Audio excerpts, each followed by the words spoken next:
Okay, so you know Shang-Chi as one of the MCU's newest superstars, right?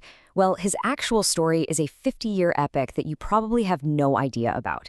It's a wild ride full of controversial origins, major legal nightmares, and a complete reinvention that turned a kind of forgotten character into a modern Marvel icon. Let's get into it.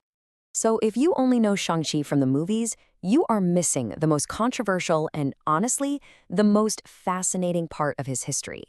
His original father wasn't some ancient warlord with 10 magic rings. No, he was a completely different character, a character Marvel licensed from a series of old pulp novels. And his name was Dr. Fu Manchu. Yeah, that Fu Manchu. So, how on earth did the son of a licensed pulp villain end up becoming a Marvel hero? Well, to understand that, we have to go back to the source. Back in the early 1970s, Marvel got the rights to use characters from novelist Sax Rohmer, including the super notorious Dr. Fu Manchu, a character who, let's be real, is now widely seen as a pretty harmful yellow peril stereotype. But to cash in on the martial arts trend, Marvel didn't want to start from scratch, so they built their new hero story right on top of this, let's say, problematic foundation, by making him the long-lost son of this infamous villain.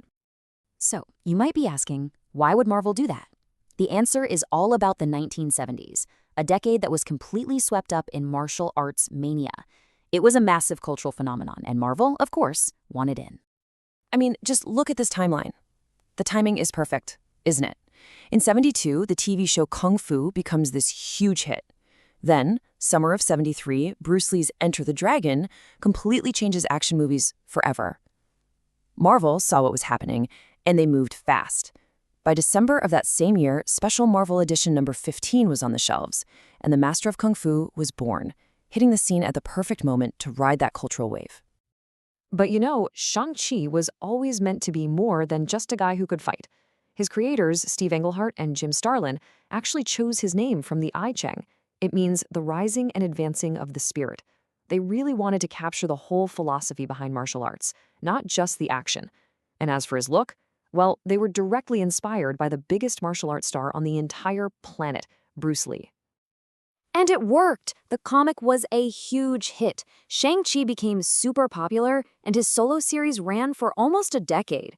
But there was a ticking time bomb built right into his origin story, a legal problem that would end up haunting Marvel for decades. And here it is. This is the core of the whole conflict. Shang-Chi himself? He was a Marvel character through and through, but his father, his supporting cast, even his main villain, they were all just licensed from the Sax Rohmer estate. So when Marvel eventually lost the rights to those characters, they were left with a hero whose entire backstory had just legally vanished. So, what do you do when a character's history becomes a legal minefield? You do a retcon. Now, for anyone who doesn't know the term, a retcon is just short for retroactive continuity.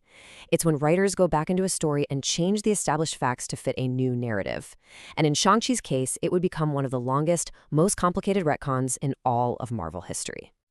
And believe me, this paternity puzzle took decades to solve. For years, the writers had to do this awkward dance around the issue. Shang-Chi's father became this mysterious, nameless figure who was only talked about in shadows.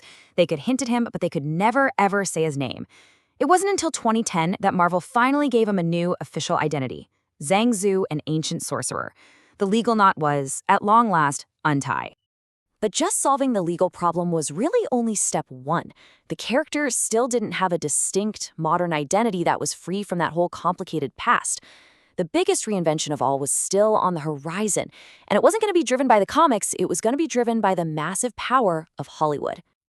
The 2021 movie, Shang-Chi and the Legend of the Ten Rings, was a global phenomenon, and it didn't just adapt the comics, it totally redefined them. The movie's success created this powerful feedback loop, where all its fresh ideas and new mythology flowed from the big screen right back onto the printed page, permanently reshaping the character for a whole new generation. Suddenly, the comics started absorbing these key elements directly from the movie's vision. Writer Gene Luen Yang began weaving in all these new concepts. The Ten Rings, which used to just be a villain's gimmick, became Shang-Chi's signature weapons. We got introduced to the mystical realm of Ta Lo and his mother, Zhang Lai. And his dad's old criminal empire was reimagined as the Five-Weapon Society. Finally, Shang-Chi had a solid, modern origin that Marvel actually owned. So, after 5 decades of evolution, licensing issues, and a blockbuster reinvention, where does that leave the Master of Kung Fu today in the Marvel Universe? Well, for starters, he's no longer just the master of Kung Fu. Today, Shang-Chi has completely stepped out of his father's shadow to become a true Marvel A-lister. He's embraced his legacy by taking over the Five Weapons Society and vowing to use its power for good, and he is now the official master of the legendary and incredibly powerful Ten Rings. I mean, you can see just how far he's come by looking at his affiliations alone. He's been a secret agent for MI6, he's been a core member of the Avengers, and he's even on the newest Thunderbolts team. He's not just a martial artist anymore. He's a central pillar of the entire Marvel universe, and he's armed with one of its most powerful weapons. Shang-Chi's journey is truly one of a kind. He started out as the son of a really problematic licensed character from a totally different author, and then was completely transformed over decades by comic creators and filmmakers. It's a real testament to the character's strength that he didn't just survive his complicated origins, but he actually thrived and became a modern icon. Which kind of leaves us with a fascinating question. Can a hero ever truly escape the shadow of their creator, or do they just build something stronger in its place?